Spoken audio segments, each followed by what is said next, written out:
Alhamdulillah wassalatu wassalamu ala Rasulillah Sayyidina Muhammad ibni Abdillahi wa ala alihi wa sahbihi wa man wala wala hawla wala quwwata illa billah. Rabbi shrah li sadri wa yassir li amri wahlul uqdatan min lisani yafqahu qawli, amin. Yang saya hormati, saya muliakan kepada para habaib yang hadir, wabil khusus guru kita Al-Habib Al-Ustadz Ahmad Ba'akil mata'anallahu bituli hayatihi syarifah. Mudah-mudahan Habib Ahmad panjang umur, sehat walafiat, dan juga diberikan oleh Allah Subhanahu wa ta'ala penjagaan dari semua fitnah, dan mudah-mudahan beliau selalu bisa membimbing khususnya jamaah Pandaan bersolawat ini selalu ada di jalan yang diridhoi Allah sesuai sunnah-sunnahnya Rasulullah Sallallahu Alaihi Wasallam. Para habaib yang lainnya, para kiai, para asatid, para alim ulama, seluruh hadirin hadirat yang dimuliakan oleh Allah Subhanahu wa ta'ala. Jamaah safari maulid ini ya, berapa hari? Kali ini 40 hari, Masya Allah. 40 hari maulidan setiap hari, niat takzim, ngagungkan kelahiran Rasulullah SAW. Insya Allah panjenengan sedoyo niki calon ahli swarga kabeh kana sing mlebu neraka insya Allah. Amin ya Rabbal. Dikarenakan Kanjeng Nabi SAW itu dijadikan oleh Allah simbol syiarnya Allah, dan dijadikan oleh Allah tolak ukur kalau Allah mau ridho sama seseorang, maka Nabi Muhammad itu dijadikan barometer. Kalau orang itu mengagungkan Rasulullah, dikasih ridhonya Allah. Kalau tidak mengagungkan Rasulullah, tidak dikasih ridhonya Allah, dimurkai oleh Allah Subhanahu wa ta'ala. Menurut sebagian mufassirin, walaupun ada perbedaan pendapat, ketika Allah memerintahkan para malaikat sujud pada siapa? Nabi Adam. Para malaikat disuruh sujud nanggene Nabi Adam. Sebagian ahli tafsir ada yang mengatakan hakikatnya sujud ta'zim itu bukan kepada zatnya Nabi Adam, tetapi kepada Nur Muhammad yang diletakkan oleh Allah fi dhahri Adam, di sulbinya Nabi Adam alaihissalam. Maka kan ketika disuruh sujud, fasajadu, para malaikat sujud, illa iblis apa? Iblis. Dulu ada anak mondok ngaji, diajari sama ustadznya. Fasajadu, baca Quran, fasajadu illa iblis. Santri ini moco, fasajadu illa iblis.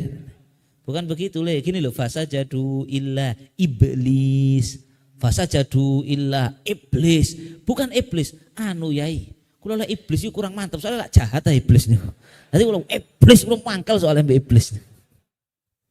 Fasajadu illa, maka semua sujud kecuali apa? Wastakbar wa kana minal kafirin.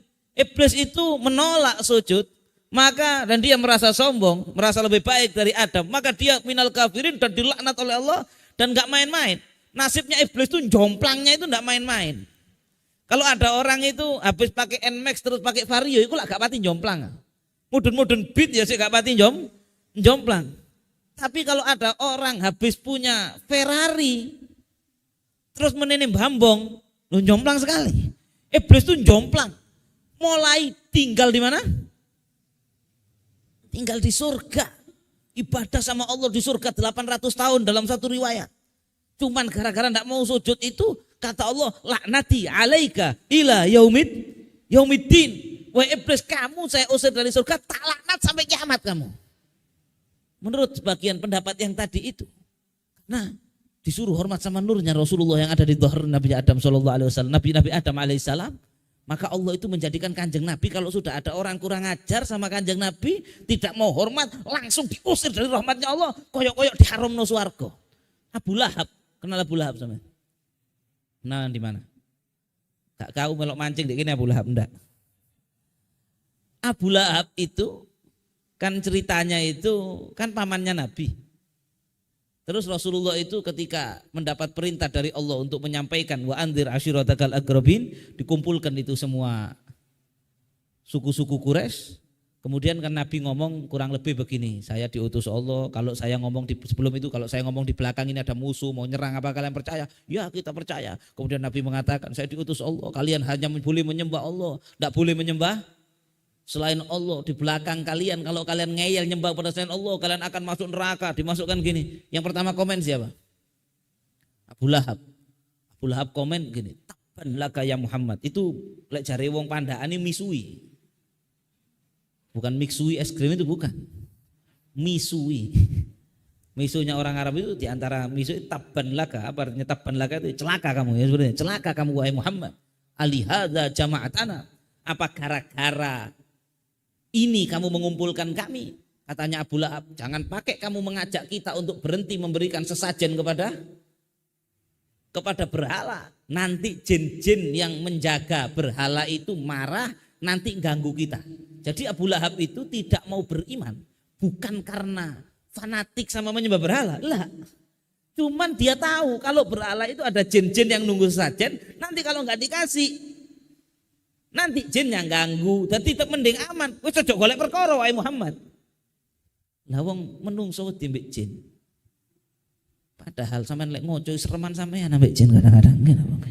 Ya Allah. Singkat cerita saya nggak mau bahas itu. Singkat cerita ketika Abu Lahab itu suul adab kan gitu kan ceritanya. Kurang ajar kepada Kanjeng Nabi. Maka langsung turun tabat siada Abi Lahabiu hab ma aghna anhu maluhu sayaslana ronda wa imra'atuhu ila akhir surah. Langsung dipisui balik kasarnya kan begitu. Tabat siada Abi Lahabin wa Abu Lahab itu langsung tidak dikasih kesempatan tobat. Ditutup hatinya sama Allah. Dipastikan saya selana ronda talab pasti masuk neraka. Yakni gak kira oleh hidayah mlebu Islam, enggak, mati sak terusé, mati kafir mlebu neraka. Padahal ayat itu turun Abu Lahab masih hidup 10 tahun. Coba Abu Lahab itu masuk Islam, Quran keliru. Abu Lahab turun surat itu, Abu Lahab masih hidup 10 tahun dan dikunci hatinya sama Allah, tidak dapat hidayah, mati kafir. Abu Lahab punya bestie, namanya Abu Jahal. namanya Abu Jahal. Abu Jahal itu juga gitu, kudu sama Kanjeng Nabi Shallallahu Alaihi Wasallam, tidak menghormati Nabi Shallallahu Alaihi Wasallam. Pernah, itu yang diceritakan di surat Iqra itu, yang terakhir itu apa surat Iqra itu jenenge Al-Alaq ya. Surat Al-Alaq yang terakhir diceritakan waktu Abu Jahal itu melempar Nabi dengan kotoran waktu Nabi sedang sujud, sampai terakhir itu kalla la tuti'hu wasjud waqtarib, wahai Muhammad kamu enggak usah nuruti Abu Jahal yang nyuruh kamu berhenti sujud, teruslah sujud waqtarib. Itu kan Allah marah sampai lanas fa'am bin nasiyatin kadibatin kan gitu kan. Akhirnya Abu Jahal gara-gara suul adab, kurang ajar, tidak takzim kepada Rasulullah, juga begitu hatinya dikunci oleh Allah, mati kafir. Sekarang gait rambenan dasi malaikat di kuburan. Ada lagi satu lagi, ini 3 Abu ini. Satunya lagi Abu Sofyan. Al-Imam Hasan Al-Basri rahimahullah pernah menjelaskan Abu Sofyan itu pernah waktu Abu Jahal itu kalau bahasa Indonesia yang baik dan benar itu mau menjungkrakkan. Tahu menjungkrakkan teman? Abu Jahal itu mau menjungkrakkan Sayyidatuna Fatimah Zahra Al-Batul bintar Rasul radhiyallahu taala anha. Jadi Siti Fatimah mau sama Abu Jahal mau diapakan? Mau didorong biar jatuh. Kurang ajar aja Abu Jahal, coba ketemu tempiling ya. Terus sama Abu Sofyan itu dicegah Abu Jahal ini tadi. Jadi mau menjungkrakkan sama Abu Sofyan dicegah. Padahal Abu Sofyan juga waktu itu kafir. Bodoh ini besti pisan dalam memusuhi. Ya salah kulihal. Tapi Abu Sofyan ini tidak punya riwayat ngomong meso, nyakiti Nabi secara fisik, tidak ada. Maka ketika Abu Sofyan itu mencegah Siti Fatimah untuk dijungkrakkan sama Abu Jahal tadi, walaupun nggak tahu Allah yang tahu niatnya, Tetapi paling tidak ada masih menjogo nyelametno putri kesayangan Rasulullah yang Nabi bersabda, Fatimah bat'atun minni, Fatimah itu sepenggal dari jiwaku, yu'dhini ma yu'dhiha, yang ganggu Fatimah sama seperti mengganggu aku, maka pernah nolong paling tidak berjasa menyelamatkan Siti Fatimah. Maka dua Abu yang lain, Abu Lahab sama Abu Ja'al masuk neraka, Abu Sufyan pada akhirnya aslam. Lain nasibnya beda. Kata Imam Hasan al-Basri, Abu Sufyan itu bisa dapat hidayah gara-gara mencegah Abu Jahal nyungkrakkan Siti Fatimah. Kalau enggak karena itu enggak dapat hidayah. Bayangkan, ya Allah, maka intinya Rasulullah itu dijadikan oleh Allah simbol. Siapa yang mengagungkannya, maka akan diridhoi Allah. Dan tujuan Nabi Muhammad diutus oleh Allah diantaranya Allah berfirman, Inna arsalnaka syahidan wa mubasyiran wa nadhiran litu'minu billahi wa rasulihi wa tu'azziruhu wa tuwaqqiruhu. Nabi itu diutus agar juga Nabi itu diunggulkan dan diagungkan. Makanya kenapa dulu para ulama dulu ini masyarakat di Jawa pada khususnya kongkon tibaan terus itu kenapa? Karena di situ ada pengagungan kepada siapa? Kepada Rasulullah Shallallahu Alaihi Wasallam. Sampeyan tibaan, mulutan, manut berbulan maulud niku rame maulitan, apalagi sampean jamaah pandaan bersolawat ini setiap hari 40 dino niat takzim nang Kanjeng Nabi, insyaallah gak bakal mlebu neraka. Siapa yang tidak ngakui Kanjeng Nabi tidak bisa masuk surga. Hatta al-umam as-sabiqah. Misalnya ada umatnya Nabi zaman dulu. Umatnya Nabi siapa misalnya? Sopo sih Nabi? Ono mana? Misalnya umatnya Nabi zaman dulu, misalnya umatnya Nabi Ibrahim gitu misalnya. Itu kalau enggak ngakui Nabi Muhammad, enggak bisa masuk surga. Loh, Nabi Muhammad kan belum lahir. Itu baca di Quran ada ayat itu. Apa? Wa id akhadallahu mitsaqan nabiyyina lama ataitukum min kitabin wa hikmatin tsumma ja'akum rasulun musaddiqun lima ma'akum la tu'minun nabihi walatan surunna. Dan Allah mengatakan qalu a'aqrartum wa akhadtum ala dzalikum isri qalu aqrarna. Allah menjelaskan yang artinya kurang lebih ketika Allah mengambil perjanjian kepada para nabi, semua nabi diambil perjanjian. Menafsirkan ayat itu Sayyidina Abdullah bin Abbas dan Sayyidina Ali juga mengatakan bahwa tidaklah Allah mengutus seorang nabi min Adam wa ma ba'dahu, mulai Nabi Adam sampai nabi-nabi setelahnya Nabi Adam, kecuali diminta perjanjian tentang Nabi Muhammad sallallahu alaihi wasallam. Hei para nabi, gampangannya gini, hei para nabi, kamu sudah saya kasih kitab wa hikmah. Saya kasih kitab, Nabi Musa dikasih kitab apa? Taurat. Nabi Musa Nabi Musa dikasih kitab Taurat, Nabi Isa dikasih kitab Injil, para nabi dikasih hikmah. Tapi nanti kalau datang seorang rasul utusan yakni Nabi Muhammad yang membenarkan sesuai cocok dengan yang ada di kitab yang diberikan kepada kamu, la tu'minun nabihi wa la yansurunnah, maka kamu harus janji kalau kamu masih hidup Nabi Muhammad diutus, kamu harus beriman dan membelanya. Kan itu pengagungan itu. Kemudian para nabi diwajibkan untuk ya'khud bidzalikal ahad, untuk mengambil janji itu ala qaumih, kepada kaumnya. Jadi semua kaum yang beriman, hei kaumku, kalau kalian percaya sama saya, kemudian nanti ada nabi yang di akhir zaman yakni Nabi Muhammad SAW, kalau muncul kita harus beriman dan mengikutinya. Jadi para kaum nabi terdahulu pun kalau mau masuk surga itu harus ngakui Nabi Muhammad. Bahkan Allah sampai bilang, a'aqrartum, kalian sumpah, wa akhadtum ala dzalikum isri, kalian betul-betul mengambil perjanjian ini dengan saya. Sampai para ulama ada yang mengatakan seandainya ada satu, ya tidak mungkin, seandainya ada nabi-nabi sebelum Nabi Muhammad menolak menerima perjanjian itu, nabi itu nggak bisa masuk surga. Tapi nggak ada nabi yang menolak, semuanya menerima, sehingga pasti para anbiya itu maksum, pasti masuk surga. Begitu Nabi Muhammad dijadikan oleh Allah simbol, siapa yang mengimaninya, mengagungkannya akan mendapatkan ridho dan surganya Allah.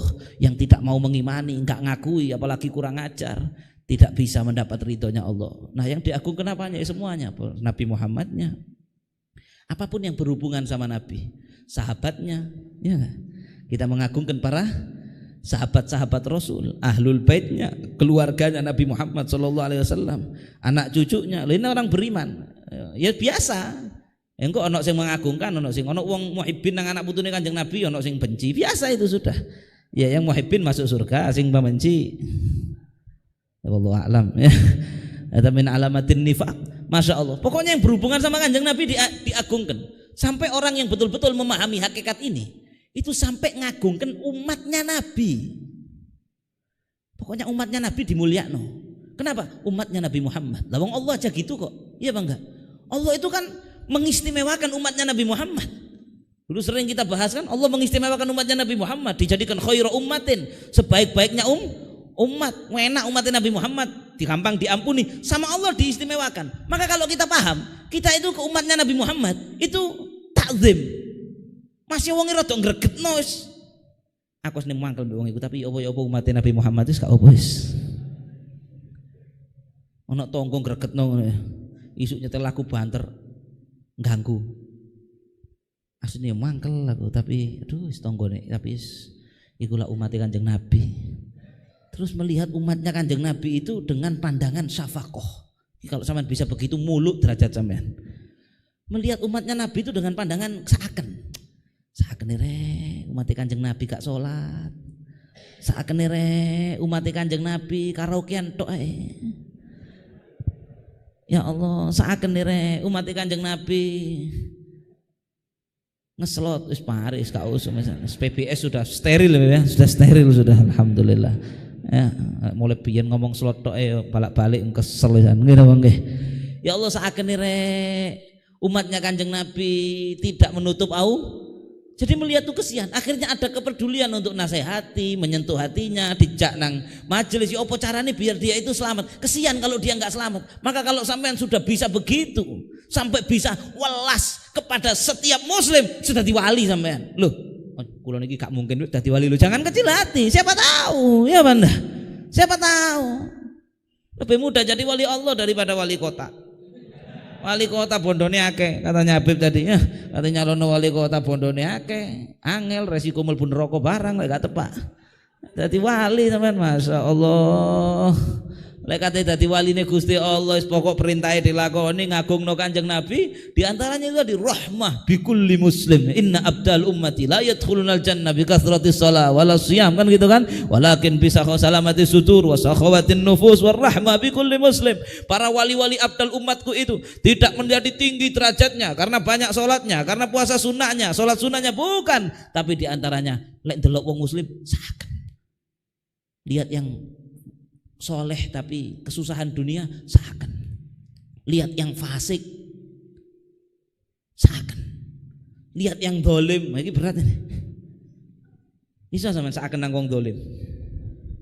Kata Nabi, unsur akhoka zaliman gabel madluman. Doliman dulu, unsur akhoka zaliman, unsur akhok. Makanya akhok itu harus dimenangkan. Unsur akhoka, so tolonglah saudara kamu yang dolim atau Ahmad kain unsur tolonglah saudara kamu yang dolim dulu atau yang terdolimi. Para sahabat bertanya, ya Rasulullah, kalau yang terdolimi kita tahu cara nolongnya, ono uang tertindas kita tolong, lah sing dolim ini. Sebenarnya hadirin yang dimuliakan Allah, orang kalau dolim sama didolimi, yang lebih seakan yang mana?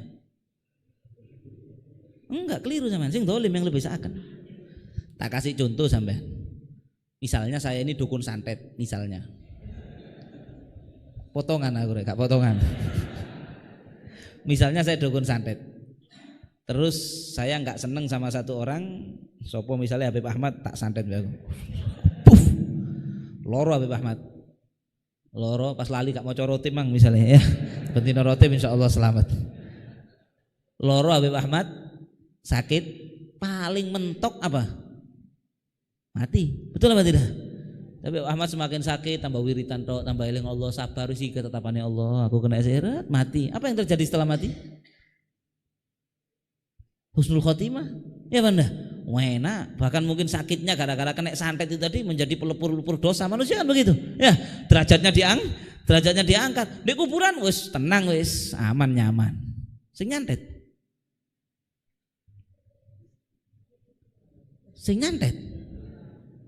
lu Orang apalagi kalau sampai dolimnya itu pakai ngene-ngene, bu nyantet dewe, bu nang dukun, itu bisa kufur, bisa murtad. Waliyadzubillah. Makanya Allah ketika membersihkan namanya Nabi Sulaiman dari tuduhan sihir, itu Allah pakai kata-kata lakot wa ma kafara Sulaiman. Sulaiman tidak kafir. Maka dari situ ulama mengatakan orang kalau sudah dulinan santet-santetan ini, kan gak usah dulinan santet-santetan. Dulinan bojo mbek anak wis seneng ndek olah apa dulinan santet-santetan ya ndak masyaallah. Lek wong lek kate dulinan santet-santetan itu bisa murtad keluar dari Islam. Maka ketika dia zalim dengan nyantet tadi, mari ngono mati. Waduh. Sing disantet wis enak wis ndek kubur. Sing nyantet waduh disambel, diejur, dinyenyek, bahkan kebanyakan orang yang kalau begitu matinya mati di maslubul iman, imannya dicabut, diadab di neraka selama-lamanya. Jadi yang lebih loro kabeh, si dolim apa madlum? Yang lebih penderitaannya panjang itu yang dolim. Makanya kata Nabi, cara menyelamatkan yang dolim itu takhudu fauqa yadayhi, berhentikan dia dari berbuat dolim, stopen. Karena itu lek diterusno, lek kon terusno, kamu nanti bakal loro kabeh kamu di akhirat. Ono sing ora kula kadung dolim mesisan, ya wis tutupno. Saya tadi cerita Abu Jahal waktu ngelempar Nabi itu sama Allah kan sudah mau dicabut nyawanya. Itu dibahas, kenapa kok nggak dicabut? Eman, cek dolim tuwe akeh maneh. Liyazdadu itsma. Cek dosane tambah akeh, engko adabe tambah nemen. Nah maka dari itu kita sekarang kalau lihat orang dolim, ini Mang Habib bahas pemilu, pemimpin dolim, delok pemimpin dolim, kritikan aja menang, bener sih kritik itu, tapi ya dengan cara yang betul. Nah kepala desa, dana desa disikat, dana pembangunan embong disikat. Loh itu kok dolimi wong sak kampung itu ya apa hisabe nanti? Stopen cek gak terus akan kalau kamu biarkan nanti nyemplung neraka. Maka dari itu bagaimana caranya kita itu mengagungkan Nabi Muhammad, bahkan sampai mengagungkan umatnya Nabi Muhammad Shallallahu Alaihi Wasallam. Dan yang lebih penting lagi yang disampaikan Habib tadi, ngagungkan ajarannya Nabi, ngagungkan sunnahnya Nabi, itu yang kita agungkan. Jangan sampai melok maulidan uripe itu 180 derajat sama Rasulullah. Paling tidak kalau Rasulullah itu tahajud, sampean gak tahajud tapi sampean sembahyang isya, loh insya Allah saya kegantel. Tapi kalau sampean itu katanya cinta Nabi, ngagungno Nabi, tapi isya bolong, pengajian gak doyane orkesan, karaokean, wis karaoke katik purel telunan dek di pangku-pangku. Ya Allah, ya opo kate oleh syafaati Kanjeng? Gimana mau dapat syafaatnya Kanjeng Nabi? Masalah karaoke itu dulu di zaman dulu di Mekah itu ada karaoke. Rasulullah itu jenenge ini mau cerita, iki mbok ceramah gak jelas arahnya guys. Pokok sampean iso oleh manfaat insyaallah. Nabi itu Kanjeng Nabi kan termasuk ajarannya Nabi.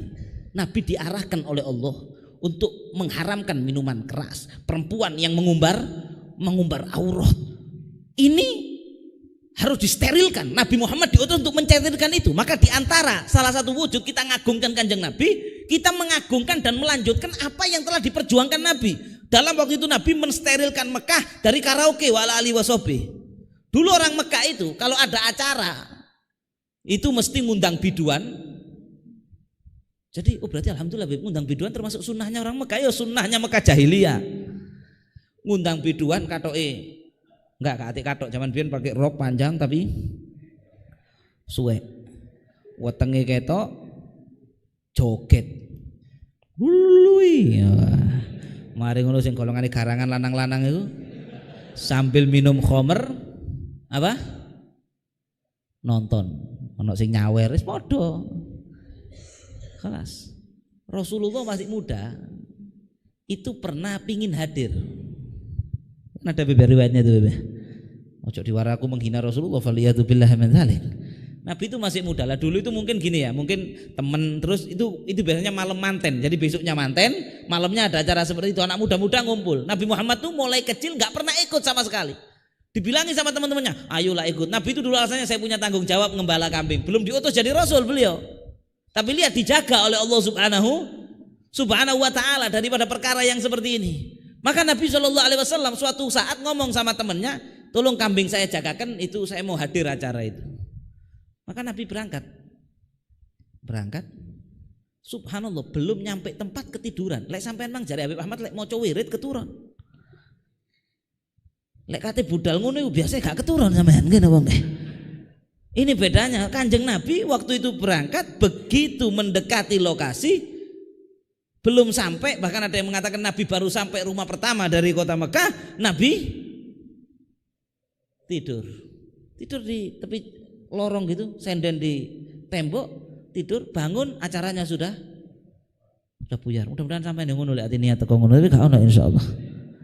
Ini dijaga oleh Allah, menunjukkan acara gitu itu sangat jelek dan dimurkai Allah. Makanya Nabi dijaga, nggak boleh hadir ke tempat seperti itu. Suatu saat ada acara gitu lagi, Nabi mau hadir lagi, ketiduran lagi, bangun sudah selesai. Kata Nabi setelah itu mahamamtu bisu, saya nggak ada lagi keinginan untuk datang ke acara-acara bejat seperti itu, kata Nabi SAW. Nah, maka itu saya anggap termasuk satu ajaran. Dan ketika Nabi diutus menjadi Rasul, menaklukkan kota Mekah, menguasai kota Mekah, kegiatan seperti itu dilarang secara total di Mekah. Nggak boleh perempuan joget di depan laki-laki, nggak boleh nonton joget sambil minum minuman keras, bahkan ditakzir, dihukum. Kalau mabuk dicambuk berapa kali? 40 kali. Waktu zamannya Sayyidina Umar dinaikkan 60 saya akeh sing ngombe diundakno 80 sama Sayyidina Umar bin Khattab. Maka acara-acara seperti itu dibersihkan. Maka diantara takzim kita kepada Rasulullah SAW, bagaimana mudah-mudahan lingkungan kita juga bisa bersih dari acara-acara dan kegiatan-kegiatan seperti itu. Amin ya Rabbal Alamin. Dan bagi yang suka kegiatan seperti itu, ojo ngamuk sama ceramah yang seperti ini. Kita itu kepingin ngeman, betul lah Banda? Kita karena sayang. Kamu kalau suka kayak begitu iso mlebu neraka. Lek mlebu neraka loro kabeh aku saken ojo. Ya, jangan. Dan kemudian kita khawatir kalau di satu kampung banyak acara-acara seperti itu. Mungkin bapaknya gak melok, kok anak sampean kok melok. Ya Banda? Akhirnya rusak, akhirnya begini, tidak ada moral, nggak ada rasa malu. Kata Nabi, al-haya wal iman garan. Ini ajaran Nabi Muhammad SAW. Malu dan iman itu berhubungan kuat. Kalau malu hilang, iman juga akan pergi. Maka dari itu bagaimana caranya? Safari Maulid ini betul-betul menghasilkan kita bisa ta'zim satu, yang kedua ittiba, ikut sama Nabi Muhammad. Melanjutkan apa sih dulu yang diperjuangkan Nabi? Oh, Nabi itu membuat orang yang menyembah pada selain Allah jadi menyembah Allah. Alhamdulillah di sini menyembah Allah kabeh. Nggih napa nggih? Oh, Nabi itu menghilangkan adat-adat jelek. Termasuk iku mang jelek, ya. Oh, kemudian dan ada jelek yang lain, judi. Jelek enggak judi? Orang Arab dulu suka judi. Kemudian Nabi diperintahkan Allah menghapuskan judi. Maka ayo kita berperan melanjutkan misi itu. Ibda binafsik, mulai dari diri sendiri. Setelah diri keluarga di dalam rumah. Setelah keluarga di dalam rumah, kalau memungkinkan lingkungan yang ada di sekitar, kita berusaha. Berhasil gak berhasil, apa jare Gusti Allah tahu usaha kita. Dan kalau sampean berusaha seperti itu, ganjarane ngalang-alai sholat sunnah, ganjarane ngalang-alai semuanya sudah. Sampean melanjutkan dan membuat bahagia hatinya Nabi Muhammad SAW. Insya Allah jenengan sedaya menjadi orang-orang yang akan dimuliakan oleh Allah, diridhoi oleh Allah, dimasukkan ke dalam surga Firdaus bersama Nabi kita Muhammad Sallallahu Alaihi wa alihi wa sahbihi wasallam. Amin ya Rabbal Alamin. Sudah, karena ini safari sampean bendino cek gak mlengker golek kebengen kok nanti besok capek. Ini saja, mudah-mudahan bermanfaat. Ada kekurangan, ada kesalahan, saya mohon maaf yang sebesar-besarnya. Kalau ada kata-kata yang menyinggung bagi hadirin hadirat semuanya, saya juga mohon maaf yang sebesar-besarnya. Hadza wal afu minkum. Wassalamualaikum warahmatullahi wabarakatuh.